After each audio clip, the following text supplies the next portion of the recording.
বীৰ লাচিত সেনাৰ সাংগঠনিক সচিব শৃংখল চলিহাক অসম পুলিচে যি ধৰণে আটক কৰিছে তাক মই নিন্দা কৰিছোঁ আৰু অসম পুলিচ আৰু অসমৰ গৃহমন্ত্ৰী তথা অসমৰ মুখ্যমন্ত্ৰীৰ ওচৰত দাবী উত্থাপন কৰিছোঁ যে শৃংখল চলিহাক অনতি বিলম্বে মুক্ত কৰি দিব লাগে।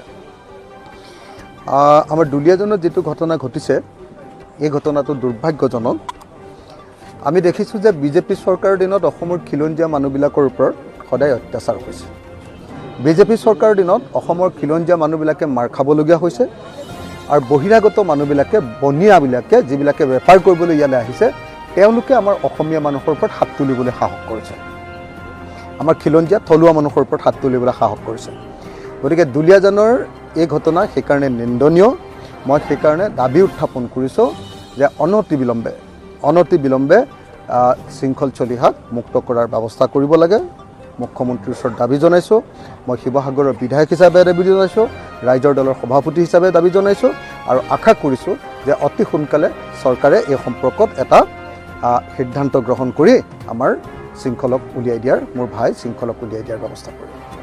বীৰ লাচিত সেনাৰ সাংগঠনিক সচিব শৃংখল চলিহাক অসম পুলিচে যি ধৰণে আটক কৰিছে তাক মই নিন্দা কৰিছোঁ আৰু অসম পুলিচ আৰু অসমৰ গৃহমন্ত্ৰী তথা অসমৰ মুখ্যমন্ত্ৰীৰ ওচৰত দাবী উত্থাপন কৰিছোঁ যে শৃংখল চলিহাক অনতি বিলম্বে মুক্ত কৰি দিব লাগে। আমাৰ দুলীয়াজনত যিটো ঘটনা ঘটিছে এই ঘটনাটো দুৰ্ভাগ্যজনক। আমি দেখিছোঁ যে বিজেপি চৰকাৰৰ দিনত অসমৰ খিলঞ্জীয়া মানুহবিলাকৰ ওপৰত সদায় অত্যাচাৰ হৈছে। বিজেপি চৰকাৰৰ দিনত অসমৰ খিলঞ্জীয়া মানুহবিলাকে মাৰ খাবলগীয়া হৈছে আৰু বহিৰাগত মানুহবিলাকে বনিয়াবিলাকে যিবিলাকে বেপাৰ কৰিবলৈ ইয়ালৈ আহিছে তেওঁলোকে আমাৰ অসমীয়া মানুহৰ ওপৰত হাত তুলিবলৈ সাহস কৰিছে। আমাৰ খিলঞ্জীয়া থলুৱা মানুহৰ ওপৰত হাত তুলিবলৈ সাহস কৰিছে। গতিকে দুলীয়াজানৰ এই ঘটনা সেইকাৰণে নিন্দনীয়।